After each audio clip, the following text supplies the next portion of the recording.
Have you ever just stopped and wondered, how can one single planet feel like so many completely different worlds?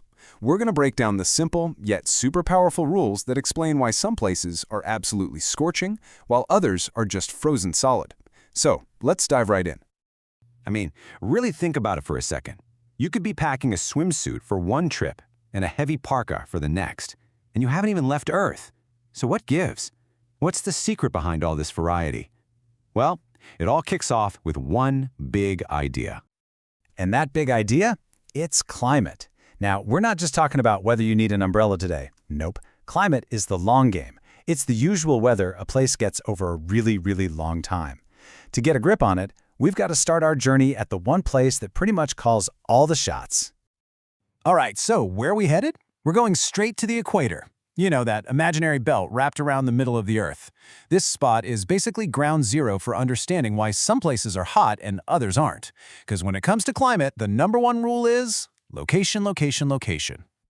And here it is, the big rule. How close a place is to the equator is pretty much the most important thing for its climate.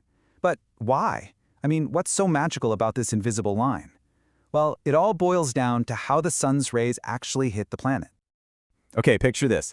Imagine the sun's energy is a flashlight. If you shine that flashlight straight down on the floor, that's like the equator, you get a small, bright, really concentrated circle of light. Super intense, right? Now, what happens if you shine that same flashlight at an angle way across the room? The light spreads out, it gets bigger, but it's also way more diffused and a lot weaker. That's exactly what's happening at the poles.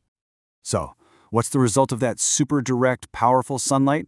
Well, the equator gets blasted with the most heat. It's no surprise that this is where we find the hottest places on Earth.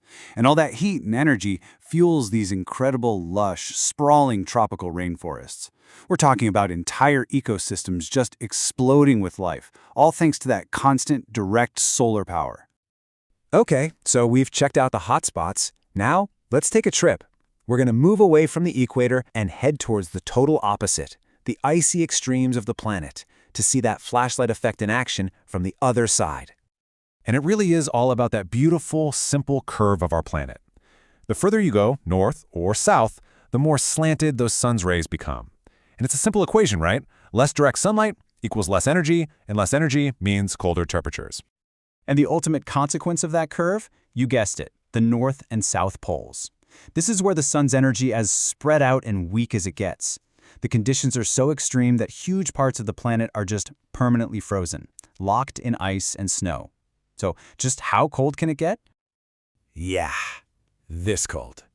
The absolute coldest temperature ever officially recorded on Earth was at a research station in Antarctica called Vostok.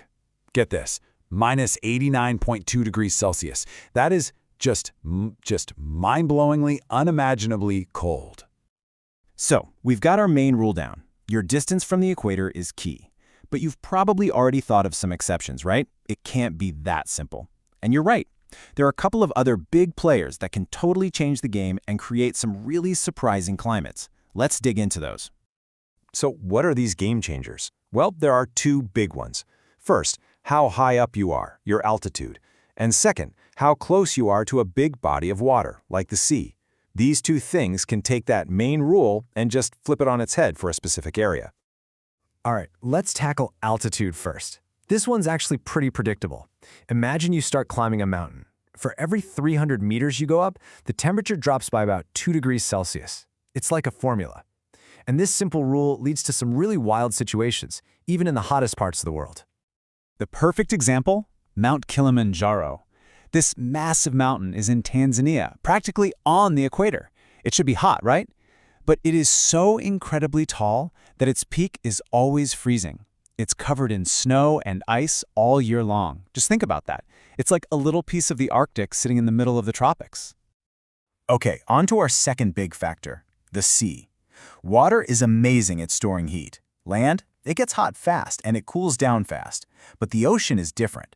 It's like a giant, slow-moving battery for heat.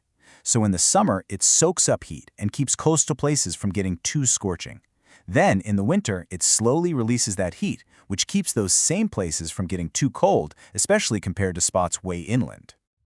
All right, what a trip! We've gone from the blazing equator to the frozen poles, we've climbed a mountain, and we've stood by the sea. So let's pull everything together and boil it down to the key things you need to remember.